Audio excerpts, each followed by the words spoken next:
Bom dia, senhoras e senhores. Sejam bem-vindos à videoconferência da CSU Digital para a discussão dos resultados referentes ao terceiro trimestre de 2025. Esta videoconferência está sendo gravada e o replay poderá ser acessado no site da companhia, em ri.csu.com.br. A apresentação também está disponível para download. Informamos que todos os participantes poderão não só assistir aos palestrantes, mas também acompanhar os slides durante a apresentação. Logo em seguida, iniciaremos a sessão de perguntas e respostas quando mais instruções serão fornecidas. Gostaria de lembrá-los que o conteúdo apresentado será feito na língua portuguesa, com tradução simultânea para o inglês. Para aqueles que desejarem acompanhar o áudio dessa apresentação em inglês, é possível escolher o idioma através do ícone Interpretation, que fica na parte inferior à direita da plataforma. For those that don't speak Portuguese and want to listen to this presentation in English, it is possible by pressing the interpretation button presented on the bottom right corner of the platform and choosing the language properly. Antes de prosseguir, aproveito para reforçar que as declarações prospectivas têm como base as crenças e suposições da administração da CSU Digital e as informações atuais disponíveis para a companhia. Essas declarações podem envolver riscos e incertezas, tendo em vista que dizem respeito a eventos futuros e, portanto, dependem de circunstâncias que podem ou não ocorrer. Investidores, analistas e jornalistas devem levar em conta que eventos relacionados ao ambiente macroeconômico, ao segmento e a outros fatores podem fazer com que os resultados sejam materialmente diferentes daqueles expressos nas respectivas declarações prospectivas. Estão presentes nesta videoconferência o Sr. Pedro Alvarenga, CFO e IRO, o Sr. Fabiano Droghetti, CTO, e o time de RI. Assim, gostaria agora de passar a palavra ao Sr. Pedro Alvarenga, que dará início à apresentação. Por favor, Pedro, pode prosseguir. Bom dia a todos. É um prazer estar presente novamente em nossa videoconferência, dessa vez para falar dos nossos resultados do terceiro trimestre e dos 9 primeiros meses desse ano de 2025. Falando um pouco aí sobre a trajetória, né, ao longo desse ano de 2025, eu queria recapitular um pouco, né, do nosso modelo de atuação, ao qual a companhia chama de full service. Tá? É importante resgatar um pouco desse conceito, porque ele explica bastante como foi a dinâmica de resultados ao longo desse ano de 2025 e como, historicamente, acaba sendo o comportamento, né, da nossa performance, tanto operacional quanto financeira. Tá? Para quem está menos familiarizado, né, com a companhia, se é uma empresa que atua, né, como uma empresa no segmento de tecnologia para serviços financeiros, né, a gente oferece um rol grande de soluções, tanto quando a gente fala do mundo de pagamentos quanto do mundo de banking. Então, sempre a grande propositura da companhia é a gente garantir que qualquer empresa, né, que queira atuar no setor financeiro, rapidamente e com poucos investimentos, consigam acessar esse mercado através das nossas plataformas tecnológicas. Mas a CSU ela não para aqui, né? Em geral, as empresas com qual a gente compete, elas param justamente nesse lado esquerdo, né, do slide, onde a gente chama aí de infratech, mas a CSU ela vai muito além, né? A gente entende que existem desafios diários, seja para atender o cliente, engajar essa base, trazer principalidade, gerar suporte, garantir, né, que não hajam fraudes nas transações. Então, a CSU, ela, de fato, ela cria, né, um ecossistema completo, né, com soluções que vão de ponta a ponta, criando uma jornada 100% digital, né, dentro desse setor. Tá? Então, é esse posicionamento, né, que a gente reforça tanto, né, quando a gente fala ao mercado, que vem garantindo, né, um crescimento contínuo, né, das nossas unidades de negócios. Tá? O que na prática esse modelo ele acaba gerando, né, no dia a dia para as nossas operações. Tá? Ao a gente oferecer um rol, né, grande de serviços e soluções, e atuando de fato de ponta a ponta, a companhia elas tem um portfólio realmente muito atrativo para cada um, né, cada uma das empresas, né, que buscam atuar nesse setor. Tá? Essas soluções elas podem ser contratadas de maneira full, né? A empresa pode optar por buscar todas as soluções ou optar individualmente por parte delas, né? Então a gente de fato abre novos mercados, né, onde a gente pode atuar. Tá? Então acho que esse é um primeiro ponto importante dessa estratégia. A partir do momento que eu atraio novos mercados e novos clientes, né, com esses novos clientes vem uma base grande de usuários que passam a acessar e consumir cada um desses produtos, né, desde produtos, né, de pagamento, crédito, né, serviços financeiros como um todo, acesso a produtos que eles podem comprar ou resgatar em marketplaces, enfim. A gente consegue abordar, né, cada uma dessas etapas, tá? E é aqui que está, talvez, um dos primeiros pontos, né, de alavancagem do nosso resultado. Quanto mais pontos de contatos eu tenho com esse usuário, quanto mais eu consigo expandir esse número e tipos de transações que a gente tem, mais a companhia consegue gerar negócios para os seus clientes, mas também, né, para si próprio. Tá? Então, a gente passa a partir daqui, né, a trabalhar não só, né, nessa amplitude de pontos de contatos, mas também a criar mecânicas de incentivo para que, de fato, aquele usuário utilize cada vez mais cada uma dessas opções. Tá? Então, a gente passa a adotar uma estratégia importante ali, né, de aplicação de dados, né, e de inteligência artificial para incentivar que essa base utilize cada vez mais. Tá? Isso cria justamente essa continuidade de crescimento que a empresa apresenta ano após ano. Tá? A gente trabalha também toda a mecânica de fidelização para que não haja, né, churn, né, no final do dia, e isso se traduz, né, obviamente, em mais transações. Se tem mais transações, tem mais receitas, tanto para os nossos clientes quanto para a CSU, traz uma garantia ou uma maior previsibilidade, né, de cada um desses fluxos, uma menor flutuação independente do ciclo econômico que a gente esteja vivendo e, consequentemente, até pela natureza de um business de tecnologia, a gente consegue, pela alavancagem, né, operacional, gerar mais rentabilidade e mais caixa. Esse tem sido o ciclo virtuoso, né, de crescimento da companhia e é onde a gente tem trabalhado, né, todo trimestre, né, para dar continuidade a esse movimento. Falando, obviamente, né, dos resultados, né, para quem acompanha, né, um pouco do que vem acontecendo na economia brasileira e no mundo como um todo, a gente vive um cenário bastante desafiador em 2025. Né? A gente vive um cenário ainda, né, de inflação pressionada, né, juros altos, né, toda a parte de inadimplência no crédito, no consumo crescente. Isso, em tese, né, deveria gerar um pouco mais de pressão, né, nos resultados da companhia. Mas justamente por conta de toda essa abordagem, né, do modelo full service, a gente consegue ir, né, equilibrando, né, cada uma dessas dinâmicas através de acesso a produtos diferentes. Não necessariamente o cliente que estava usando, né, o cartão de crédito ele vai utilizar tanto quanto antes, mas eventualmente ele está usando mais o Pix. Isso nos ajuda a gerar mais resultado. Não necessariamente aquela empresa que estava focando em expansão muito acelerada, ela vai trabalhar em produtos de vez, mas né, por outro lado ela passa a alimentar, né, o crescimento da DX, que traz muita eficiência e produtividade para a ponta. Então, trazendo alguns dos números, né, a companhia ela continua crescendo, né, a despeito de tudo que veio acontecendo aí na economia. Né, a gente aumenta significativamente, né, a nossa base, né, de usuários. Tá? Então, hoje a companhia tem 37,7 milhões, né, de usuários cadastrados na base, né, dos quais 24,2 estão ativos. Tá?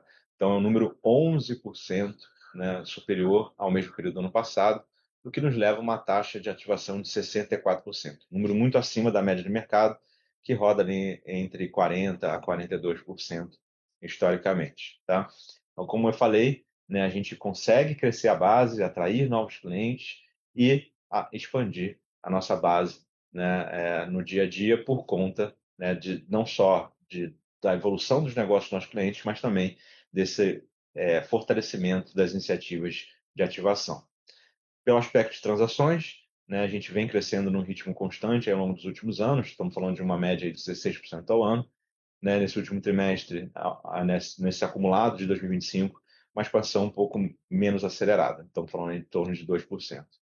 E o volume financeiro também se mantém num ritmo constante, né, de expansão. Quando a gente analisa a DX, né, como eu comentei anteriormente, né, se o ritmo de transações na Paze eventualmente não veio tão forte, por outro lado, quando a gente olha para a DX, né, a gente vê cada vez mais essa vertical acelerando, né, a sua performance. Muito ancorado, né, em todos os novos produtos, né, da empresa, de hiperautomação de processos, que usa massivamente IA. Então, a gente encerra aí esse terceiro trimestre com volume de interações de 3,9 milhões de interações, né, com essa base de usuários.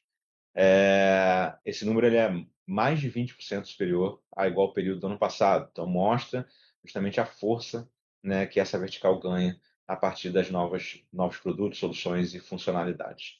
O que eu queria chamar a atenção, né, que além do volume crescente de interações, a gente cada vez mais vem concentrando esse ambiente de interações em um ambiente digital, né? O que melhora, traz fluidez, traz mais qualidade, mais assertividade, mas ao mesmo tempo traz muita eficiência tanto para a gente quanto para os nossos clientes.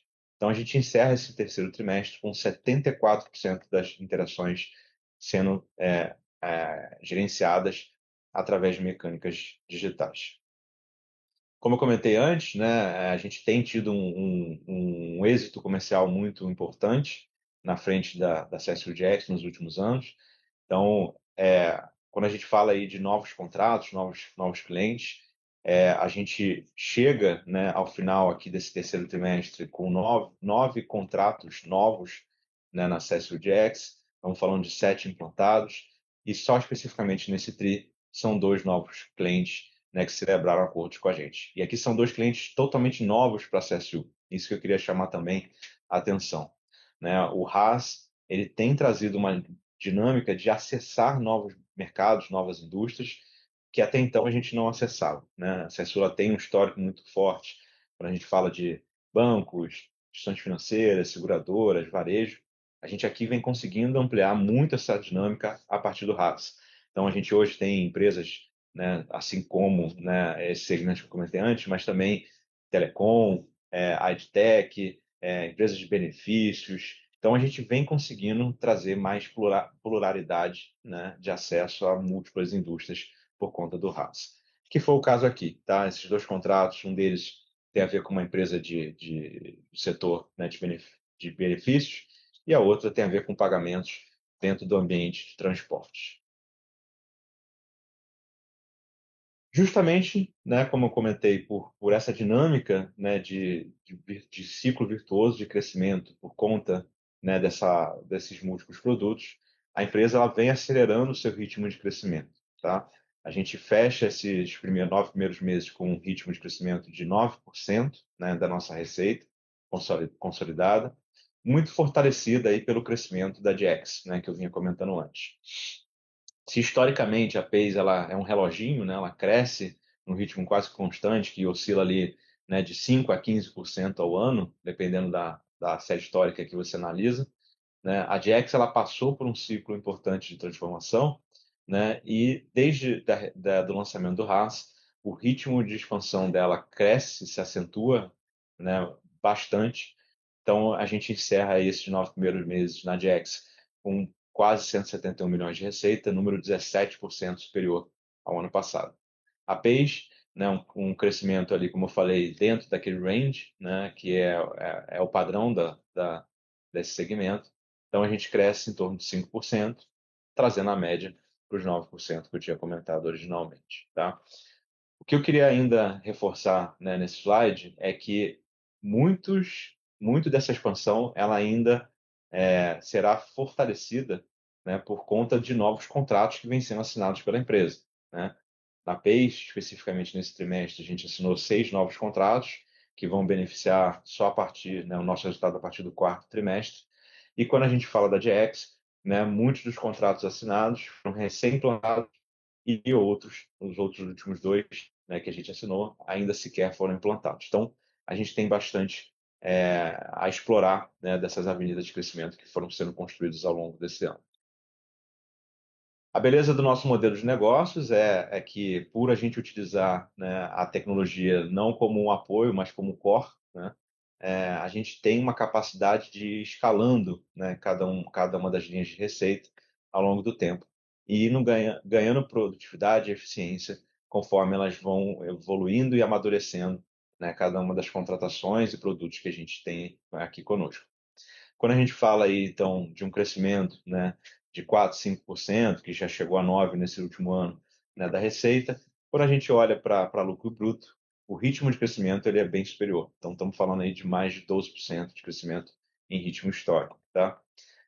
A gente evolui a nossa rentabilidade, né, a nossa eficiência ao longo do tempo. Então, quando a gente olha para trás, né, a Pace ela rodava abaixo dos 40, hoje ela roda acima de 50% de margem. Então, isso vem sendo preservado aí trimestre após trimestre, né, muito ancorado em toda a evolução que a gente fez, né, nas nossas plataformas, estão ficando cada vez mais digitais. E na DX, que já chegou a rodar a níveis ali em torno de 10%, ela foi evoluindo, né, até ali meados de 24, basicamente pela digitalização dos processos que a gente já tinha dentro de casa para algo próximo aos 18. E agora, alavancado pela penetração do RaaS, a gente ultrapassa os 20% de margem. Então, estamos falando de um 38% de crescimento do lucro bruto dessa unidade ao longo de 25, o que vai ser ato contínuo, né? Quanto mais a gente conseguir trazer relevância para o RaaS no todo, né, a gente vai ver essa margem, né, da DX evoluindo cada vez mais.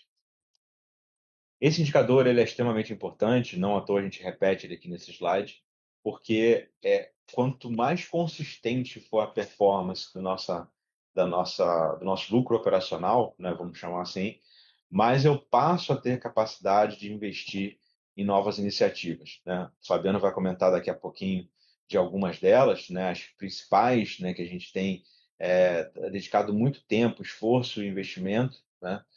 Aí nos últimos trimestres e que vai ser de fato, né, a grande bússola aí de para onde a gente vai crescer daqui para frente, tá? Então esse indicador ele é extremamente importante porque é isso que nos encoraja a alocar, né, investimentos em cada uma dessas iniciativas.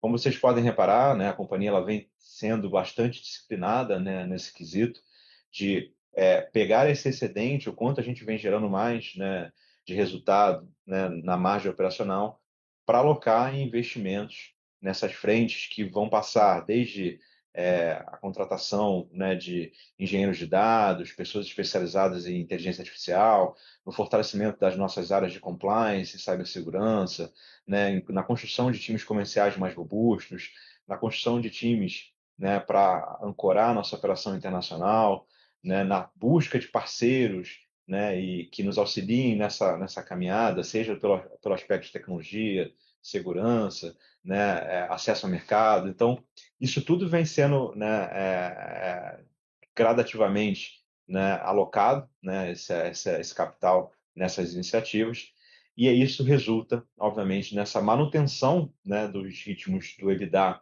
né, próximo ao patamar de recorde histórico, tá? A gente literalmente vem trazendo isso como um ponto de referência no acompanhamento do nosso resultado, tá? Então a gente encerra aí esses 9 primeiros meses muito próximo a esse patamar recorde histórico, tá? Essa era uma meta, né, da companhia, isso está sendo entregue trimestre após trimestre. E quando a gente fala de lucro, né, a gente vem trabalhando muito forte para não só manter o resultado operacional e o EBITDA, mas também como que a gente melhora, né, a nossa estrutura de capital, como a gente se torna mais eficiente do ponto de vista de aproveitamento de créditos fiscais. E isso vem permitindo, inclusive, a gente continuar crescendo o lucro líquido da companhia, né, mesmo com todos esses investimentos que a gente vem fazendo. Nesse trimestre, a gente encerrou aí com quase 24 milhões de lucro líquido, né, um número bastante expressivo, né, até por conta de toda essa configuração de investimentos que a gente estava comentando. A CSU é uma companhia que não tem descolamento entre resultado e caixa, né, isso é um parâmetro muito importante também do mercado acompanhar. A gente é uma companhia que gera muito caixa, né, todo trimestre, e que especificamente nesse ano de 2025, né, ela teve até uma aceleração desse ritmo. A gente historicamente gera em torno de 84% do EBITDA em caixa, a gente converte isso em caixa operacional. Esse número chegou a 98% aí nesses últimos 12 meses. A gente vem trabalhando também com várias iniciativas de liquidez, principalmente quando a gente fala aí de capital de giro, tá? Então, nesse trimestre, a gente gerou 60,16 milhões de caixa operacional.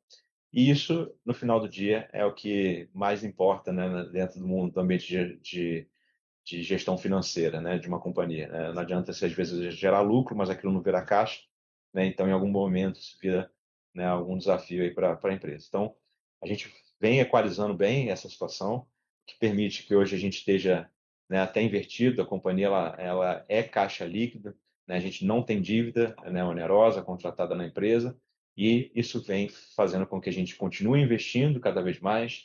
Como vocês podem ver, o CAPEX ele continua avançando, né, trimestre após trimestre. A gente mantém uma distribuição de proventos bastante atrativa para os nossos investidores. Então, mais ou menos metade do lucro vem sendo pagos, né, através de dividendos e JCP. Só esse ano a gente já distribuiu 21 milhões, né, de reais em relação a esses proventos, tá? Número 5% maior do que o ano passado. E mesmo com todo esse esforço, né, que a gente vem fazendo de investimentos, né, distribuição de proventos, a companhia ela vem conseguindo acumular caixa, tá? Então a gente termina esse trimestre com mais de 100 milhões, né, em caixa, sendo 74 livres aí para consumo e uso, né, e investimentos da companhia. Bom, isso é o que eu tinha para falar aqui sobre a parte de resultados. Vamos passar para a parte, né, mais, obviamente, mais até interessante aí da apresentação, que é falar um pouco aí de futuro. Fabiano, é com você. Obrigado, Pedro. Bom dia a todos aí, obrigado pelo tempo de vocês. Como o Pedro falou, a gente trabalhar num cenário desse tem os seus desafios, mas a gente consegue ter os instrumentos, as ferramentas para poder materializar o planejamento que foi feito. E mais do que isso, né, trazer os inputs, né, trazer as demandas ali que os clientes têm feito, que os prospects, quando a gente visita e conversa, entende quais são as dores, e isso a gente vai transformando em alavanca para a gente poder ser protagonista mesmo na experiência desses clientes, na experiência de serviços financeiros, de serviço de atendimento, de eficiência operacional, né? Só relembrando aqui, a gente já passou algumas vezes por essa estratégia que foi o nosso driver, né? Nossa principal direção de crescimento, né? A gente vem, obviamente, trabalhando com as principais tecnologias do mercado para poder trazer esses resultados que o Pedro acabou de passar ali.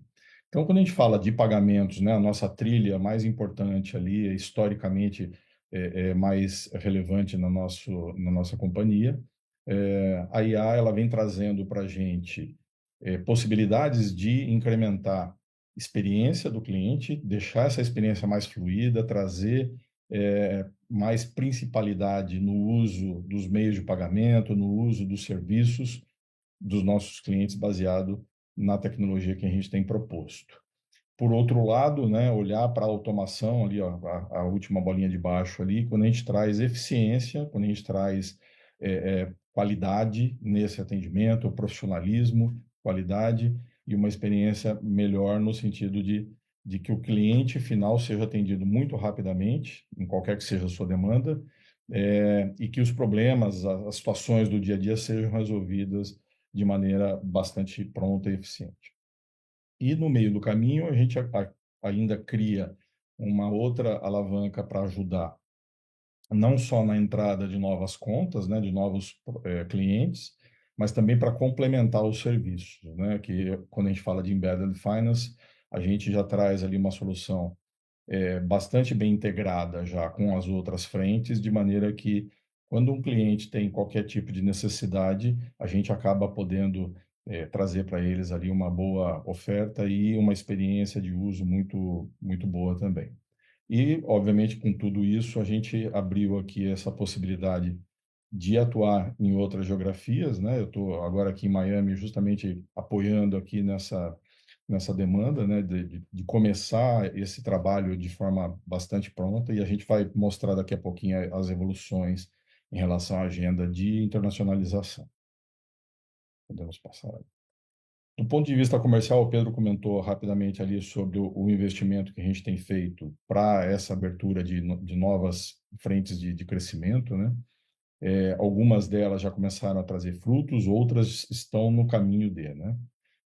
Quando a gente olha, né, de meio de pagamento, quando a gente olha embedded finance, o mercado de loyalty, tudo isso a gente já vinha trabalhando de alguma maneira, agora com um reforço bastante importante de componentes aqui nos times comerciais que nos trazem ali uma construção bastante robusta, com uma estratégia bastante clara e definida do nosso pipeline. A gente olha ali, né, nos comparativos ali do primeiro trimestre desse ano contra esse trimestre, a evolução visível ali em relação aos negócios que a gente tem tratado, né?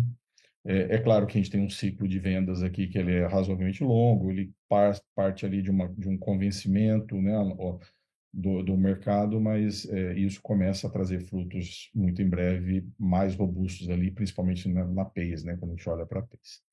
Além disso, a gente abre uma outra avenida importante, que é a questão da adquirência, né? A gente vinha atuando já nos adquirentes e subadquirentes há algum tempo, alguns anos. Agora a gente reforça essa posição, a gente investiu numa nova tecnologia para trazer mais dinamismo para essa frente de trabalho, e isso, compondo com os outros componentes, né, do portfólio, acaba nos trazendo uma força bastante grande em alguns mercados, como, por exemplo, no varejo, nas seguradoras, nos mercados de benefício, onde esse componente ele pode ser isolado de uma maneira a ter um serviço bastante específico, mas ele pode estar integrado com os outros itens do portfólio e trazer uma solução que é única no mercado brasileiro e, pelo que a gente tem visto aqui também no mercado americano, ela é bastante diferenciada e não tem alguém que traga toda essa experiência integrada, né? Então, como estratégia, a gente definiu alguns targets mais importantes ali, em termos de verticais de atuação, né? Então, o time ele está dividindo as suas forças ali para abranger cada um desses targets. Além dos nossos tradicionais ali, já bancos, cooperativas, seguradoras, a gente também tem atuado em algumas outras frentes.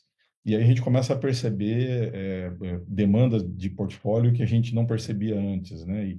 E agora isso também serve como uma alavanca de crescimento, como, por exemplo, o cartão consignado. A oferta de crédito consignado no Brasil tem crescido de forma relevante, né? Os reguladores têm facilitado esse acesso, têm flexibilizado algumas regras, e com isso a gente também traz uma nova avenida ali de possibilidades, né? Benefícios também é outra frente interessante, a própria iniciativa internacional com o cartão global e as frentes de atuação nos Estados Unidos. Então a gente vê assim algumas frentes novas se construindo, algumas anteriores que a gente tem reforçado bastante, e isso tem se mostrado aqui nessa evolução do pipeline que tem sido muito positivo. Podemos seguir ali.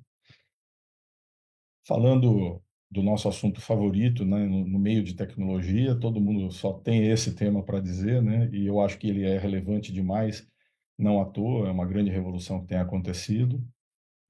Eu estava lendo agora de manhã ali uma matéria onde a IA ela tem sido agora o psicólogo das pessoas, né? As pessoas solitárias conversando com a inteligência artificial para se sentir mais bem acolhidas.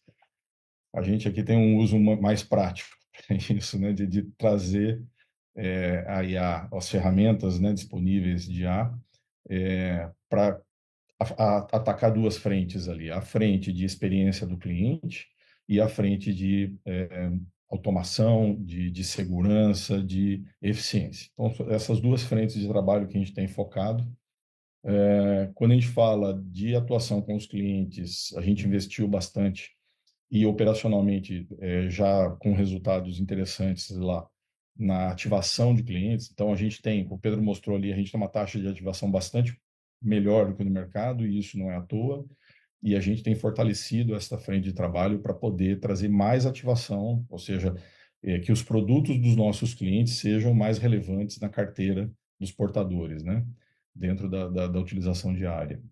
Por outro lado, uma experiência mais pessoal de apoio, né, que a gente chamou aqui de advisor, né, que seria uma espécie de um concierge para poder solicitar, ajudar o cliente nas solicitações que ele tem a fazer, ajudar o cliente nas orientações quanto aos usos dos seus meios de pagamento, né, em relação ao limite de crédito, a melhor data de compra, atividades do dia a dia, como bloquear e desbloquear um cartão, fazer o pedido de uma segunda via de fatura, sem necessariamente ter que entrar num aplicativo, se conectar, ou seja, uma experiência muito mais fluida. Então, essa é uma frente de trabalho já bastante adiantada, da ativação já em produção.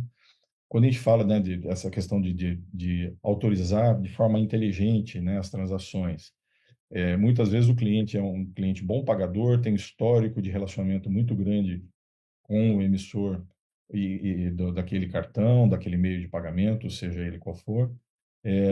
E às vezes a gente vai negar uma transação, vai negar uma autorização por conta de poucos reais que faltaram ali no limite. Então, ter essa inteligência de poder buscar as informações e, baseado em inteligência artificial, você autorizar algo diferente naquela situação para não perder o cliente, para não perder a principalidade dele e sem necessariamente aumentar o risco de crédito da empresa. Então, acho que esse balanço é que a tecnologia nos ajuda a trazer mais resultados ali, e isso faz muita, muita diferença. Quando a gente fala de segurança, né, o Pedro comentou ali dos nossos investimentos nessa área, tanto do ponto de vista interno, né, para que a gente tenha um ambiente controlado, né, uma governança robusta do ponto de vista de compliance, auditoria, de ferramentas e práticas de segurança da informação, respeitando as regras e demandas ali, tanto dos clientes quanto das normativas, né, LGPD. A gente tem aqui, obviamente, o PCI como um framework muito importante para o nosso dia a dia, né? Então, com todo esse investimento, mas também olhando para ajudar o cliente a reduzir a quantidade de dinheiro perdido, né, de transações perdidas por fraudes. Né? O Brasil tem, infelizmente, um recorde bastante triste, ele de ser um dos campeões mundiais de fraude em transações eletrônicas, né? E a gente acabou focando bastante os nossos esforços de inteligência, os nossos esforços de desenvolvimento desta competência para ajudar o nosso cliente a trazer um índice de perda por fraude bastante menor do que a média de mercado. E isso a gente tem bastante orgulho de trazer para todos aqui. Podemos seguir ali, Pedro?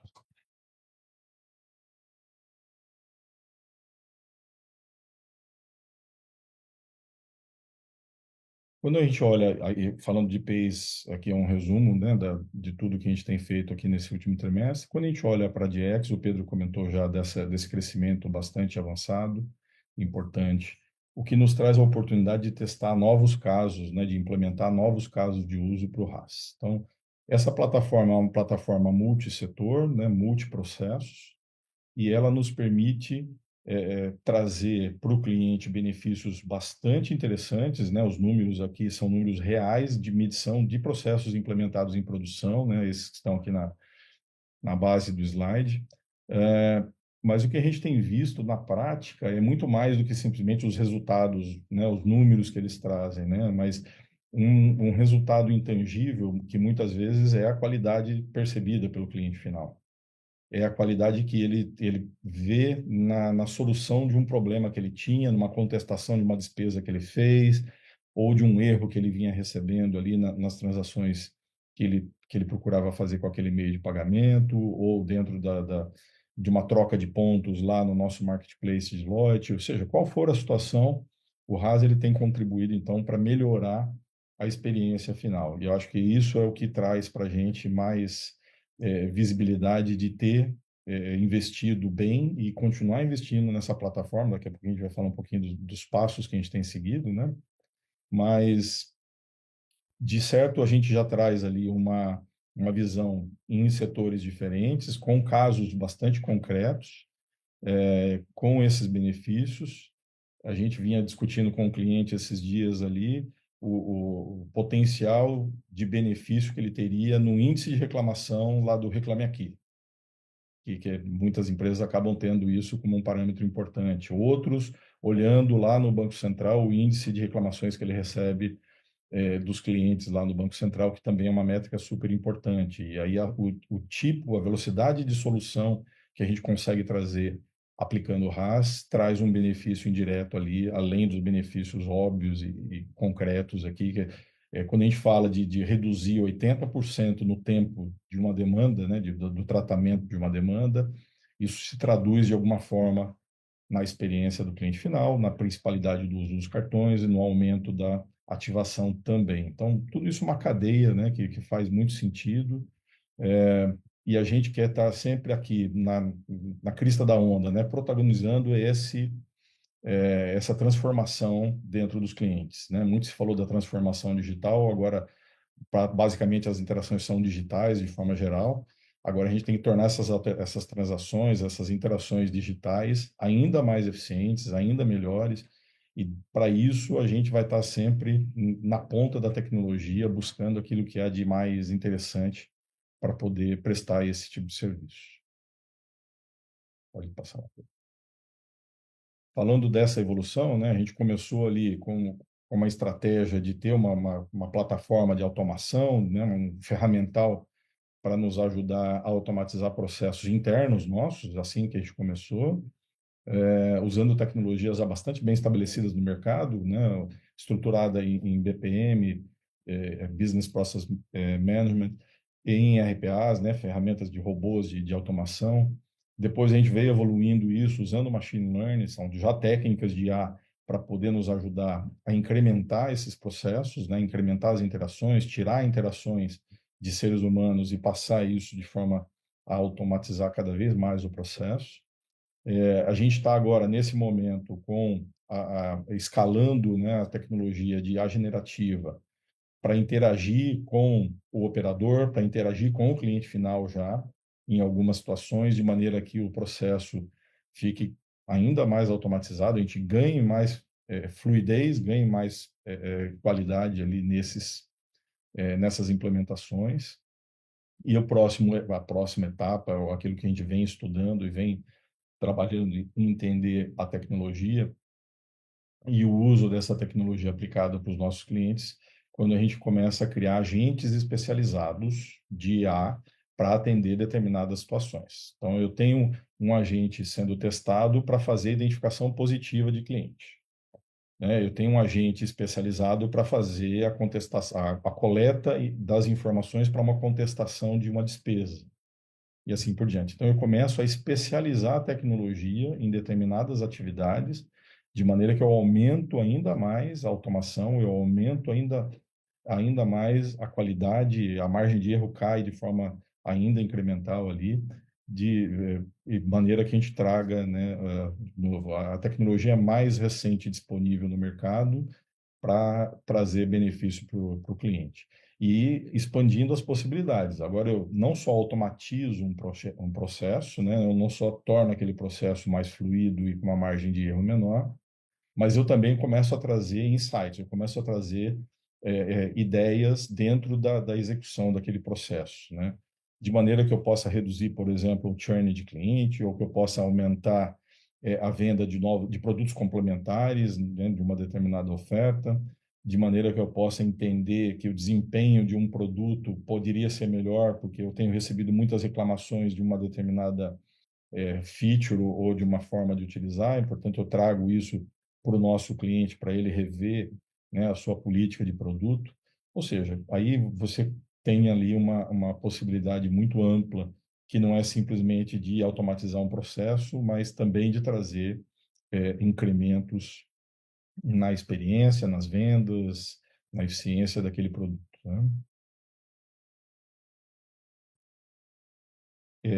De forma geral, né, a gente tem feito, como o Pedro falou, quando a gente fala de fazer um serviço integrado, né, mais amplo possível e com profundidade em cada uma das suas aplicações, né, de maneira que a gente tenha os mercados que a gente se propôs a atender muito bem atendidos, diferente até olhando, né, para a nossa competição, olhando para as dores que a gente tem percebido nas nossas conversas com os clientes, né, a gente trazer uma forma diferente, diferente de que o mercado atua, que muitas vezes é muito baseado apenas na tecnologia, e isso, lógico, a tecnologia tem um papel super importante ali, mas a gente acredita que sozinho o cliente vai ter mais dificuldade de trazer resultados, e a gente pode agregar muito nisso, seja pela nossa escala, que é maior, seja pela experiência que a gente acumula, né, as pessoas, os processos que a gente traz, que já são bastante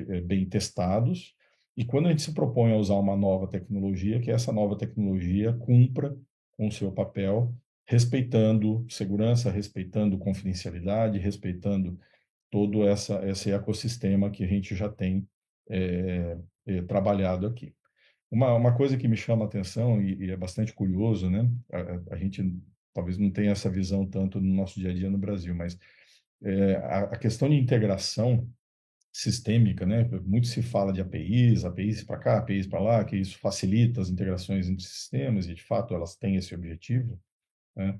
Mas quando a gente traz uma plataforma completamente integrada, com os seus vários serviços especializados, mas ela é integrada de maneira que eu não preciso ter quebra na experiência, quebra no processo, isso faz a diferença. A gente tem percebido isso nas implementações mais rápidas que a gente tem feito, né, até nos testes de novos produtos, como é que a gente integra um novo produto dentro do portfólio. Isso tem feito uma diferença super importante. E a gente, até para integrações também com, eu estou destacando esse tema porque chama atenção em toda a conversa, as integrações com os sistemas dos clientes, né? A gente, muitas vezes, na maioria das vezes, vai ter que ter alguma integração com o CRM do cliente, com o RP, né? Muitas vezes, com um front-end que o cliente usa, seja um aplicativo ou outro front-end qualquer. Então, essas várias possibilidades de integração, elas têm trazido para a gente uma vantagem competitiva bem interessante ali, justamente pela prática que a gente desenvolveu, né, na arquitetura. Então, por ter uma arquitetura desenhada pensando nisso, esse tipo de situação, que muitas vezes é um problema, no nosso caso acaba sendo uma vantagem competitiva ali, né? Podemos seguir. Em relação ao projeto aqui americano, a gente já tem, desculpa, a gente já tem a plataforma, as plataformas já implementadas em ambiente definitivo, a, a homologação, as certificações inicialmente necessárias para que a gente possa transacionar débito e crédito. A gente já tem uma das bandeiras, que é a Mastercard, já em fase final de completude. Agora, em novembro, a gente termina esse projeto. E com Visa também já em janeiro sendo finalizada. Então, as condições para a gente começar a operar de fato com o mercado americano, com o mercado de pagamentos americano, já estão praticamente prontas ali dentro do cronograma que a gente havia se proposto a fazer, né? Então, com um lançamento breve aí para a gente já atacar o mercado, já sair fazendo demonstrações. E as nossas primeiras conversas têm sido muito interessantes aqui com prospects americanos. Porque, de novo, demonstram dificuldades, demonstram dores que a gente já tem uma solução muito bem desenvolvida, muito bem colocada para poder atendê-los, que era, inclusive, a nossa hipótese inicial, e ela tem se mostrado válida em cada conversa que a gente pode ter aqui. Aqui, obviamente, a estratégia não é atender apenas a brasileiros, né? Atender a empresas americanas, né? A gente tem aqui um mercado bastante grande, bastante amplo. Quando a gente fala de cooperativas de crédito, bancos regionais, empresas fintechs, né? Que têm sido bastante, têm tido bastante sucesso aqui no mercado americano e as possibilidades são bastante importantes ali. Então, a gente inicia, né, com os produtos de cartão de crédito, de gestão, né, de cartão de crédito, de débito, já com as parcerias adequadas ali para viabilizar o full service também.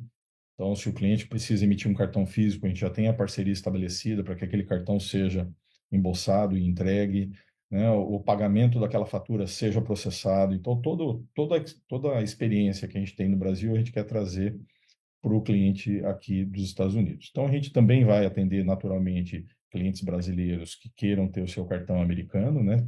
Queiram ter o seu cartão de emissão americana, mas com foco ali no crescimento para o mercado aqui, né?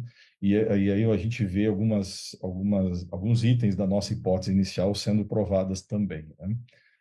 A gente lida com parcelamento de compras no Brasil desde sempre.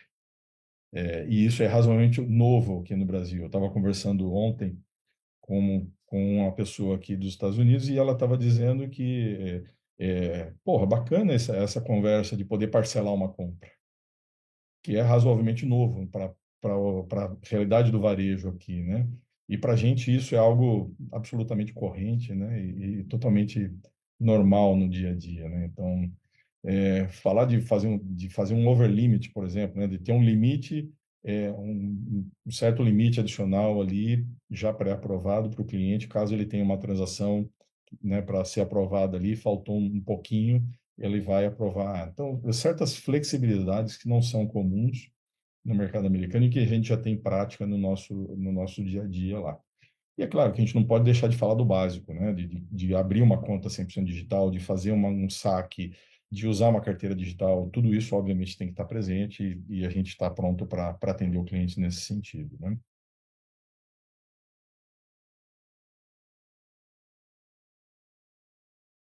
Bola contigo, Pedrão, para fazer o encerramento.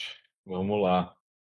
Bom, gente, eu acho que, de maneira geral, né, eu queria reforçar, né, de que a companhia continua, né, trabalhando firme, né, nos seus resultados, né, nas suas operações aqui no Brasil, né, focado muito nessa expansão dos negócios, né, em cima daquele pipeline ali que o Fabiano trouxe, né, a gente vê muitas oportunidades de manter um ritmo de crescimento bem acelerado na DX e começar a aproveitar algumas das outras oportunidades que vão surgindo aqui no próprio mercado de peixe, né, a gente tem visto muito consignado, adquirência, PAT, muita coisa acontecendo, então a gente tá bem confiante, né, na continuidade, né, da entrega de resultados sólidos aí para ao longo dos trimestres, tá?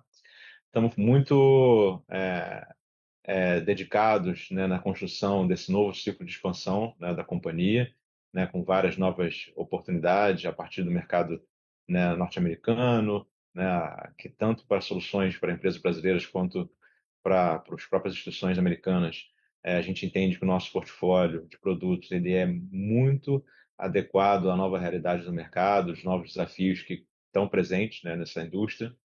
A gente entende, né, que a aplicação de inteligência artificial vai ser, de fato, um divisor de águas para essa indústria, seja para hiperpersonalizar as soluções, estar cada vez mais próximo do consumidor final, entender o comportamento e aplicar, né, de forma adequada, né, a oferta de produtos e serviços, mas também aquelas empresas que não tiverem bem organizadas na sua cozinha, né, nos seus bastidores, nos seus back-office, elas vão perder competitividade e a gente quer, de fato, ser protagonista, né, nesse mercado, né, que vai desafiar cada uma das instituições como um todo, mas, obviamente, quando a gente fala de ambiente financeiro, isso são a mais relevante. Estamos com um balanço, né, cada vez mais fortalecido, né? Acho que a gente vem conseguindo, né, veio desalavancando a companhia, né? A gente tem, né, uma geração de caixa muito robusta, o que traz ainda mais um diferencial para a empresa, no setor que nem sempre as empresas estão muito focadas em gerar caixa, a gente vai na contramão, a gente quer continuar gerando resultado para justamente autofinanciar as nossas operações. Isso vem permitindo a gente, inclusive, trazer um bom retorno para os nossos investidores, né, um payout de 50%, né, um dividend yield de mais 7%. Então, a gente vem mantendo um ritmo bem atrativo aí de retorno aos investidores. E, né, não posso deixar de fazer a provocação, né, que o mercado acionário ele passa, né, por desafios específicos aqui no Brasil, né? Hoje a gente tem uma companhia, né, extremamente saudável, com geração de resultados, caixa, crescimento e que está avaliada aí a uma vez receita, menos 4 vezes EBITDA, né, muito distante, né, dos múltiplos médios aí da indústria, seja no Brasil, né, seja no exterior. Estamos falando de 3 a 5 vezes, né, de diferença em relação aos múltiplos aí de mercado. Acho que era isso. Vou passar agora para a parte de perguntas e respostas. Obrigado. Iniciaremos agora a sessão de perguntas e respostas. Lembrando que para fazer perguntas, basta pressionar o botão Levantar a mão, localizado na parte inferior de sua tela, e aguardar novas instruções.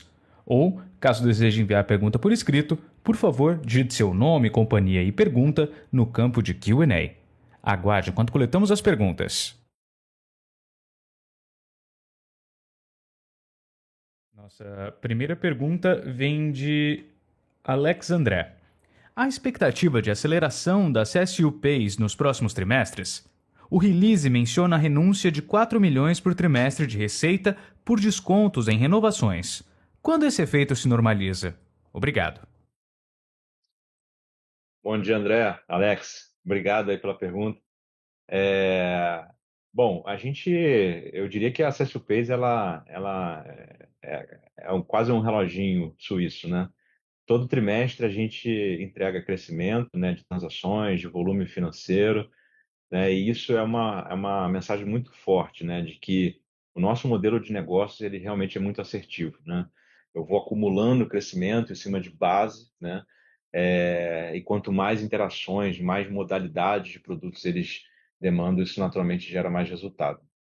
E nesse trimestre não foi diferente, né? A gente vem dentro, quando a gente olha os indicadores operacionais, a gente vem mantendo, né, a companhia muito dentro desse ritmo de crescimento, né?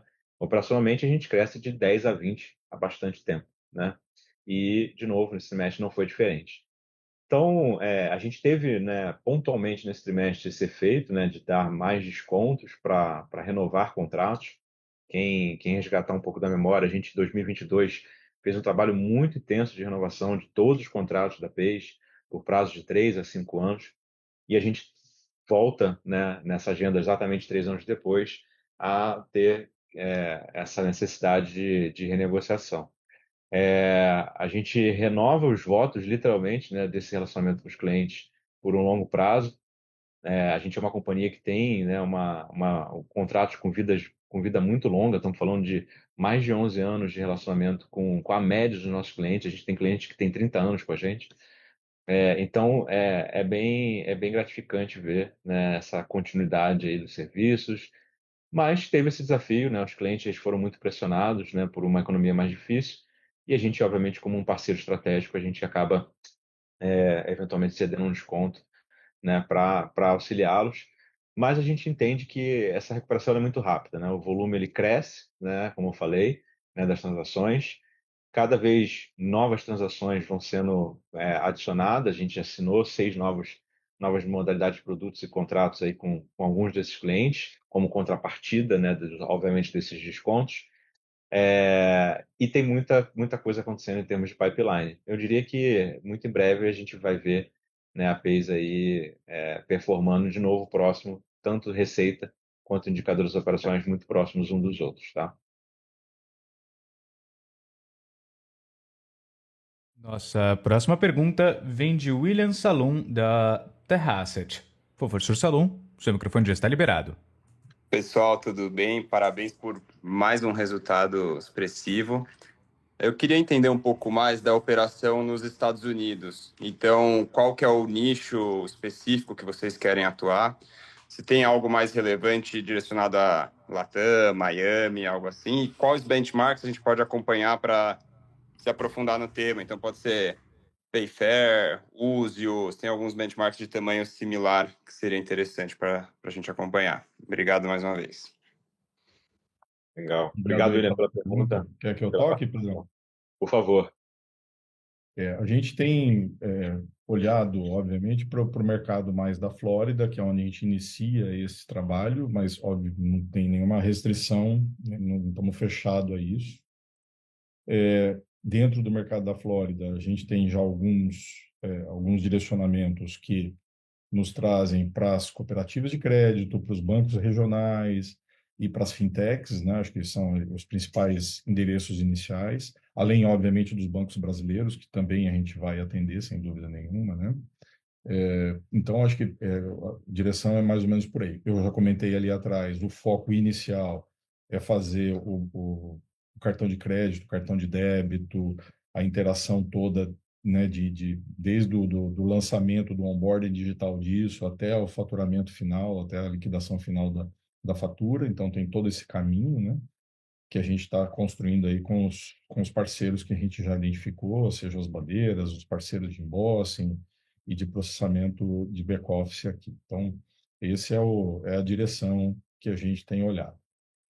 Os competidores aqui são os mais diversos, né? A gente vê competidores que a gente já enfrenta no Brasil, de forma corrente ali, né? A própria FIS, a Fiserv, a TCS, tem outros competidores que são gigantescos aqui no mercado americano e, obviamente, a gente vai enfrentá-los também aqui. Assim como competidores mais de nicho ali, como a Maqueira, I2C, então tem outros competidores ali que atuam também no mercado americano, que já são mais de nicho, já são mais localizados, e a gente também vai enfrentá-los aqui. Então, dando um panorama muito alto nível, é isso, tá, William?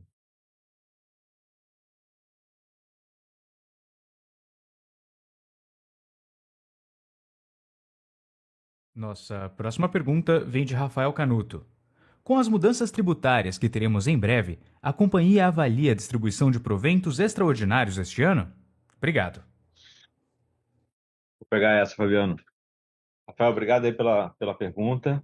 É, essa com certeza é uma das temáticas principais aqui, né, quando a gente fala de estrutura de capital da companhia, né? A gente vem mantendo, né, como eu comentei ao longo do call, né, um ritmo bem interessante aí de distribuição de proventos. Mesmo a gente fazendo essa distribuição mais robusta aí de proventos, né, quem olhar ali no balanço vai ver que a gente tem uma reserva de lucro bastante alta, né? Obviamente, né, um cenário onde você tem uma mudança, né, dos impostos, né, relacionados a essa parte de proventos, a gente tem que estar bem atento, sim, né, quanto à possibilidade de novas distribuições, né, até por conta dessa reserva mais alta que a gente tem, tá? Eu não consigo te dizer com precisão se a gente vai ou não dar sequência, mas a gente está olhando sim, né, como uma possibilidade, né? A gente tem caixa, não tem dívida, tem uma reserva de lucro alta, tem uma mudança tributária à frente, então a gente tem que analisar sim. O que acaba sempre pesando nessa discussão é quanto que a gente prioriza, né, investimento ou possibilidade de M&A, vis-à-vis, né, a distribuição de proventos. Então isso é que vai acabar ditando o jogo, mas, né, reforçando aqui, a gente está analisando sim com bastante critério esse tema. Tá? Nossa próxima pergunta vem de André Prates. Nos últimos trimestres, a companhia vem reportando a margem de lucro pro forma sem os investimentos em expansão. Quando vocês. Tiraram a pergunta, desculpe. Quando vocês enxergam uma normalização de margens? Obrigado. Obrigado pela pergunta, pessoal. Essa é sempre um desafio, né? A gente prever o quando, né? Eu diria assim, a gente vai viver ainda um ano, né, de tanto final de 25 quanto o próprio ano de 2026, ainda com margens, vamos dizer, eu não chamaria de pressionadas, mas com margens adequadas para um período de investimento, tá?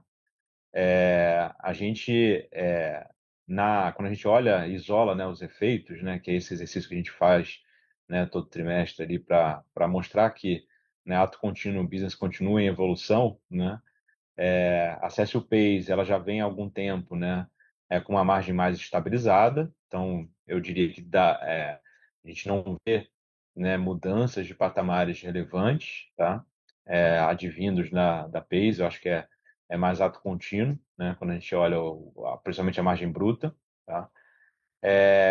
Na margem EBITDA, aí sim, eu acho que a Pays ela vai ter um período de desafio ainda, né, em 2026, principalmente por conta de e internacionalização, né? Lembrando, assim, estamos montando uma operação do zero, num mercado, né, que é 15 vezes maior do que o Brasil, e que, obviamente, tem o desafio de ser em uma moeda mais forte, né, do que o real.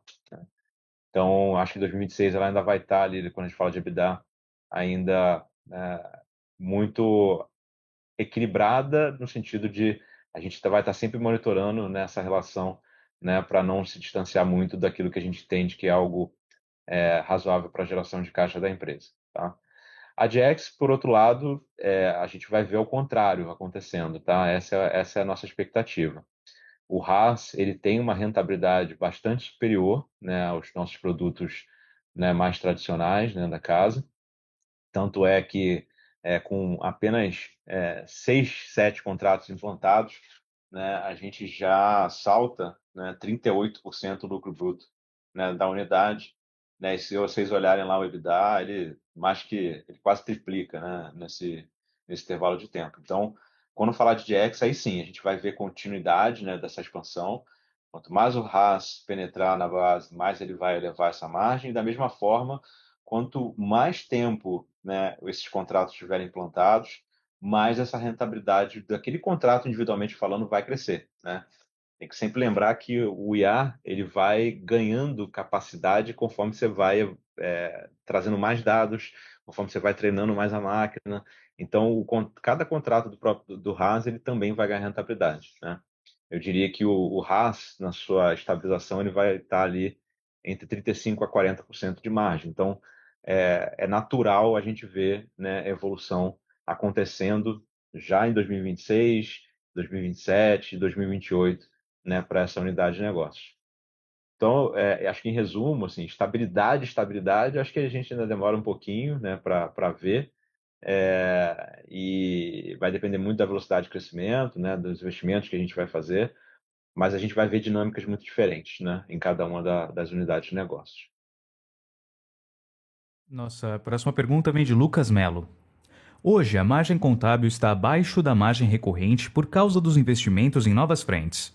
À medida que a DX cresce com RAS e automação, ela tende a ter margem maior e ajudar a fechar esse gap? Em que momento vocês esperam que o ganho da DX compense os investimentos e a margem volte a se aproximar da margem recorrente? Obrigado. Obrigado, Lucas, pela pergunta. Acho que eu acabei endereçando boa parte, né, dela aí no tópico anterior, mas assim, o nosso objetivo não é, vamos chamar de subsídio cruzado, tá? Eu não quero que a DX pague a conta do investimento, por exemplo, nos Estados Unidos, até porque eu também vou ter DX nos Estados Unidos, tá? Então, assim, o que a gente está trabalhando a operação, né, no mercado americano, ela vai entrar no ar muito em breve. Ela, obviamente, no início vai continuar demandando mais investimento do que ela vai ter capacidade de gerar de receita, mas ela vai se autofinanciar. O que eu posso também trazer de boa notícia é que, assim, a gente tem no mercado americano, né, uma oportunidade de assimetria de valor, tá? Por conta da questão da moeda, tá? A gente basicamente mantém boa parte da nossa estrutura de custos aqui no Brasil para operar lá nesse mercado, mas o preço é em dólar, tá? Então, a gente acha que a gente tem uma oportunidade, sim, de que a operação ela se autofinancie a partir do momento que ela comece a gerar receita, né, num curto espaço de tempo, tá? Então, eu diria que 26 de novo, né, vou repetir, acho que assim, vai ser um ano que na PACE a gente ainda vai ver o EBITDA bastante pressionado da unidade, por conta desses investimentos em segurança, né, toda a parte, né, de regulatório, mercado americano, inteligência artificial. 27 já é um ano onde a gente já tende a ver o mercado americano gerando muito, muito mais resultado. Então, a gente tende a ver esse maior equilíbrio na própria peixe. E a DX, 26, a gente imagina a expansão de margem, pelos mesmos motivos que eu falei no tópico anterior, 27 novamente e 28 novamente, tá? Então, essa é um pouco da dinâmica que a gente imagina acontecendo aí ao longo do tempo. Nossa próxima pergunta vem de Alex André. A operação nos Estados Unidos está em fase final de implementação. Podem dar mais cor sobre a data esperada de lançamento e quais são os primeiros segmentos-alvo? Obrigado.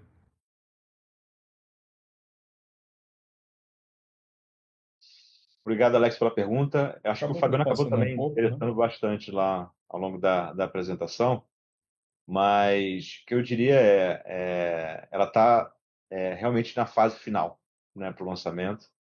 A gente está com boas expectativas, né, de que as datas, né, que a gente se comprometeu vão ser cumpridas, tá? Então, estamos falando de Mastercard final de Novembro. novembro, início de dezembro, Visa início de janeiro, início/final de janeiro. Então, a gente já está né, com água no fogo, né, para poder esquentar esse feijão, porque de fato a gente está na reta final aí de começo, tá? Então, acho que o primeiro segmento, o Fabiano também explorou, vai ser cartão. Gradativamente a gente entra com as outras funcionalidades, então banking, né, é uma possibilidade também de início bem breve, na sequência aí dessa parte, né, de cartões. E toda a parte de suporte, né, de operações, back-office, etc., a gente vai começar num modelo mais de parceria, mas também, né, o objetivo é que a gente entre full service ao longo do ano de 2026. Fabiano, não sei se você quer complementar aqui. Não, é isso aí, tá super alinhado. Lembrando mais uma vez, para fazer perguntas, utilize o botão levantar a mão ou digite sua pergunta no botão Q&A. Aguarde enquanto coletamos mais perguntas. Nossa próxima pergunta vem de Bernardo Gutmann. O caixa líquido robusto será mantido ou há planos de uso para M&A ou expansão? Obrigado. Ô, Bernardo, obrigado aí pela participação e pela pergunta. De novo, né, a estrutura de capital é o nome do jogo daqui para frente. A gente está analisando, né, de perto, né, as possibilidades de investimento. M&A é sempre uma hipótese, né, assim, principalmente quando a gente fala do mercado americano. Não tem nada de concreto nesse momento, né, mas estamos observando de perto. Eu diria que com essa capacidade de geração de caixa que a gente tem, né, e considerando, né, até o cenário tributário, né, que nem foi perguntado aqui anteriormente, a gente tem sim que avaliar, né, se vale a pena fazer algum tipo de distribuição adicional ou priorizar cada um desses investimentos. A gente, obviamente, vai dando transparência isso ao mercado gradativamente conforme essas decisões foram sendo tomadas, mas por enquanto é tudo mais constante. Obrigado. Gostaria agora de passar a palavra para o Sr. Pedro Alvarenga para as considerações finais da companhia. Por favor, Sr. Pedro, pode prosseguir. Pessoal, eu queria agradecer a participação de todos nesse call de resultados, né? Acho que é muito importante, né, essa dinâmica, né, de a gente poder, né, não só comentar um pouco, mas também abrir esse espaço para perguntas. A gente está bem confiante aí nesse ciclo de crescimento da companhia e queria deixar, né, tanto, né, os meus contatos quanto o do time de RI, né, disponíveis aí para que vocês entrem né, e possam tirar dúvidas adicionais, tá bom? Um ótimo dia e até o próximo trimestre. Obrigado A, a todos. Bom dia. a videoconferência da CSU Digital está encerrada. Agradecemos a participação de todos e tenham um bom dia.